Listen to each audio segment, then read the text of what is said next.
मनीष शुक्ला जी, आपकी सरकार पर एक आरोप और भी लगते हैं कि शासन आप लोगों ने सख्त किया है, कार्रवाइयां की हैं, ये बात सही है, बुलडोजर चलाया है, लेकिन फिर आरोप लगते हैं, कई लोगों ने मुझसे कहा, यह सवाल पूछेगा आप लोगों से कि कार्रवाई हुई है लेकिन सिलेक्टिव कार्रवाई हुई है, जो बीजेपी से जुड़े लोग हैं उन पर कार्रवाई आपकी कानून व्यवस्था में उतनी सख्ती में नहीं दिखती है। और कुछ नाम भी आए कि देखिए आप लोगों ने बुलडोजर चलवाया अतीक के यहां पर, मुख्तार के यहां पर, लेकिन धनंजय सिंह हो, ब्रजेश सिंह हो या कुलदीप सेंगर हो या कानपुर में मां बेटी को जिंदा जिन्होंने जलाया वो अफसर हो, वहां पर वो सख्ती आपकी नहीं नजर आती है, वो जबान में तीखापन नजर नहीं आता है जो बाकी विपक्ष के लोगों से जुड़े हुए अपराधी थे या माफिया थे वहां दिखाई पड़ता है। तो ये क्या दोहरापन नहीं है? देखिए शुभांकर जी, ठीक सवाल है आपका। हमारे ऊपर यह आरोप लग रहा है कि आपने 10 में से 6 को मार दिया, 4 पे कार्रवाई नहीं की।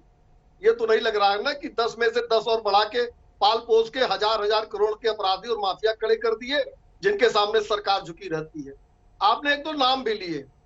अगर 19 मार्च 2017 से आज 6 साल में अगर आप देखेंगे, मैं नाम नहीं लूंगा, इसमें तमाम लोग जेल भेजे गए, इसी सरकार में जेल भेजे गए। और आप उठाकर देख लीजिएगा, अगर मैं जो बात नेशनल चैनल पे कह रहा हूं सही है कि नहीं गलत, सही है। हाँ, लेकिन मेरा एक सवाल था कि अतीक अहमद और अशरफ साइकिल के निशान पर चुनाव लड़े, एमपी एमएलए बने कि नहीं बने, ये भी जनता जानना चाहती है। सवाल भी इनसे जरूर पूछ लीजिएगा। दूसरी बात देखिए, सबसे बड़ी बात होती है किसी भी सरकार की विफलता सफलता की, हमारी नीति और नियत बहुत लोग हैं जो समाजवादी छोड़ के बीजेपी में चले गए हैं, तो क्या उस पर कार्रवाई नहीं होगी? आम आदमी में एक विश्वास कायम है कि योगी आदित्यनाथ जी की सरकार में अगर कानून से खेलोगे, हाथ में लोगे, तो तुम्हारी जगह। मनीष जी, आपका सवाल मैं अनुराग जी से पूछ लूंगा, लेकिन एक सवाल अनुराग जी ने भी दिया आपके लिए। कहा है कि बहुत सारे लोग हैं जो सपा से भाजपा में चले गए हैं, तो अगर उनका बैकग्राउंड कुछ काला पीला है तो क्या उन पर कार्रवाई करेंगे आप लोग?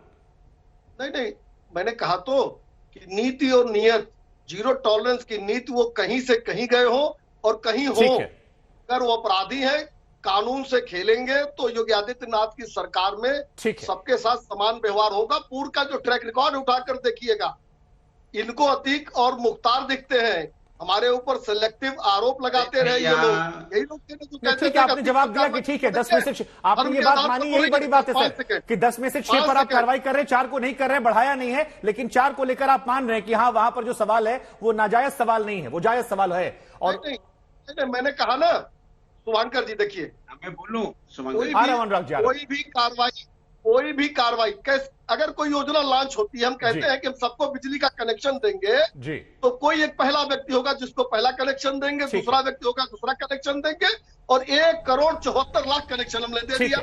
अखिलेश प्रताप सिंह जी कुछ कहना चाह रहे हैं कि अनुराग जी, ये जो सवाल पूछा गया कि अतीक अहमद से आपका रिश्ता, कि आप लोग छुपा क्यों रहे हैं, क्यों बसपा पर डाल रहे हैं, आप लोग क्यों नहीं मान रहे हैं कि आपकी पार्टी से वो एमएलए बने थे? आप लोग कह दीजिए, तस्वीरें बहुत सारी है मुलायम जी के साथ। मैं आपसे पूछना, सुन तो लीजिए, मैं आपसे शुभांकर जी पूछना चाहता हूँ, आप बहुत कोशिश कर रहे हैं बीजेपी को बचाने की, लेकिन सवाल ये, मैं बचाने की कोशिश कर रहा हूँ सर। पार्टी की सरकार, सुन तो लीजिए ना, आप अतीत में जा रहे हैं। मैं आपसे पूछ रहा हूँ, आज भारतीय जनता पार्टी की सरकार है, क्या किसी ने कार्रवाई के लिए, जब इन पे कार्रवाई हो रही है तो क्या समाजवादी ने बोला कि नहीं होनी चाहिए?